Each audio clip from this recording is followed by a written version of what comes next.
তোমরা জানো না যত দল টুপিওয়ালা আছে এই সব দলগুলা তোমরা যে পৃষ্ঠান দিত তোমাদেরকে মাথার তাজ বানায় রাখতো। যেরকম ঠিক না ঠিক কথা ঠিক না ঠিক মাথার তাজ বানায় রাখতো। তোমরা বুঝতে না তাম বাংলাদেশের মানুষ তোমাদেরকে ইজ্জত করতো, সম্মান করতো, তাজিম করতো, বড় উচ্চ জায়গায় বসার জায়গা দিত। যেরকম ঠিক নেবে ঠিক কি করলে তোমরা সর্বনাশ করো না, তাড়াতাড়ি ঠিক হয়ে যাও। বাগামের বাড়িতে বাঁচো। বাগামের বাড়ি কিন্তু একটাও পিঠে পড়বি না, সব মনে মাটি পড়বি না। যেরকম মাটি পড়বি। যুবক ভাইরা আমার, টানা কিছু আজ করি নাকি? সময় খুব অল্প। মাইকের যে পরিস্থিতি, গোলাগুনি শুকে ভাই কাঠ হয়ে গেছে।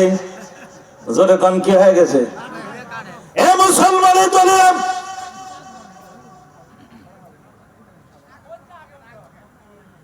এই মালের কিন্তু বয়স কম না, 52 বছর। জোরে কন কয় বছর? 40 বছর বক্তৃতার শুরু বয়স।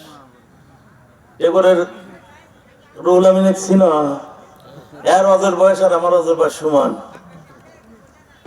আল্লাহর কাছে কষি, আল্লাহ প্রত্যেকটা মাহফিল, আল্লাহ যতদিন শক্তি আছে এতদিন তুমি আমার সুরটা কেড়ে নিও না। কোথা খালি কবাইতেই দেন থাকি। জোরে কান তুমি।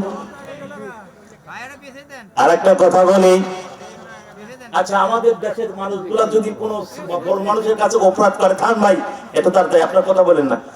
আমাদের দেশের কোনো ছেলে পেলে যদি মুরব্বীদের কাছে কি ভুল করে, কি বড়দের কাছে ভুল করে, ভুল করার পরে কি কয় দেওয়া ধরো পিঠ। যেরকম কি পিটনি দিয়ে কি মারে, কথা ঠিক নেবে ঠিক কয় কি কয় না। আর বগুড়া দেশে কি কয় জানান? বগুড়া শহরে এ কোবা কি কয়? যেরকম কি কয়? কোবা আপ কোবা খালি কোভোক। যেরকম ঠিক নেবে ঠিক কবের পরে আলেমালামা ঘুষিয়ার করে দেবো, সাবধান করে আলেমালামা তোমরা সঠিক পথে চলো, সাপের মতো বেকাবেকি চলো না। সব এক হও, তাও বাঁচছে। ঠিক নেবে ঠিক। যুবক ভাইরা আমার, ছোট্ট দুটা কথা আপনাদের সামনে বলতে চাই। আজকে কওমি মাদ্রাসা, হাফিজি মাদ্রাসার উদ্যোগে মাহফিলের আয়োজন করা হয়েছে। হাজার হাজার আলেম ওলামা মুহাদ্দিস মুফাসসির ভাইজান এই মাদ্রাসা থেকে তৈরি হয়। দেখবেন কিছুদিন পর যদি মাদ্রাসা সুন্দর করে চালাইতে পারেন, এই মাদ্রাসা থেকে সুন্দর হাফেজ তৈরি হবে, সুন্দর আলেম তৈরি হবে, সুন্দর কারি তৈরি হবে, সুন্দর মুহাদ্দিস তৈরি হবে, সুন্দর মুফতি সাহেব তৈরি হবে।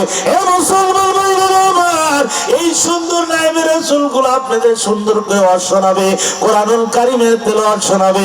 ভাইরা আমার, আপনাদেরকে সুন্দর করে জিকির শেখাবে, মানুষকে ইসলামের জন্য দাওয়াত দিবে, ইসলামের কাজের জন্য দাওয়াত দিবে, মসজিদে যাওয়ার জন্য দাওয়াত দিবে, কালেমা পড়ার জন্য দাওয়াত দিবে, নামাজের জন্য আহ্বান করবে। আসো আসো, আযান হয়ে গেছে, আমরা মসজিদে যাই, নামাজ আদায় করি।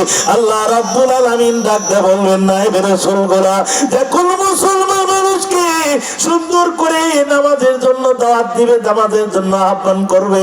আমার আল্লাহ রাব্বুল আলামিন ডাক দিয়ে বলেন আমার নবী দুনিয়ার বুকে নাই, নবী না থাকলে কি হবে? নবী আনা কাজগুলো নায়েবে রাসূলরা করতেছে। জোরে কোন ঠিক না ঠিক? মুসলমান ভাইরা রে আমার, মন খারাপ করে কোনো লাভ নাই রে ভাই।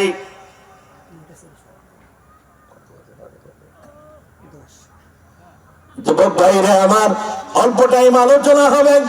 আমি আপনাদেরকে বলতে চাই, এই সুন্দর নায়েবে রাসূলগুলো আপনাদের কাজ করতে থাকবে।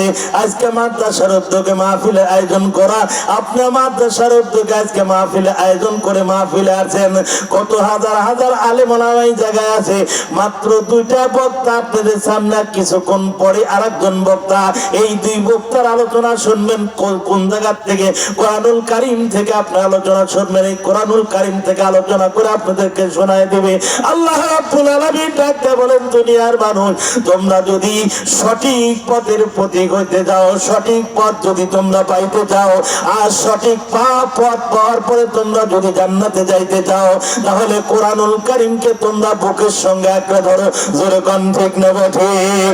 যখন থেকে মুসলমান এই কোরআন ছাড়িয়ে দিয়েছে, কোরআনকে মহাব্বত করে না, কোরআনকে তাজিম করে না, কোরআনকে ভালোবাসে না, কোরআন অনুযায়ী জীবন যাপন চালায় না, এ যুবকের দলে আজকে মনে রাখবা, যেদিন থেকে আমরা মুসলমান কোরআনকে ছেড়ে দিয়েছি, ওই দিন থেকে আল্লাহর আসমানি গজব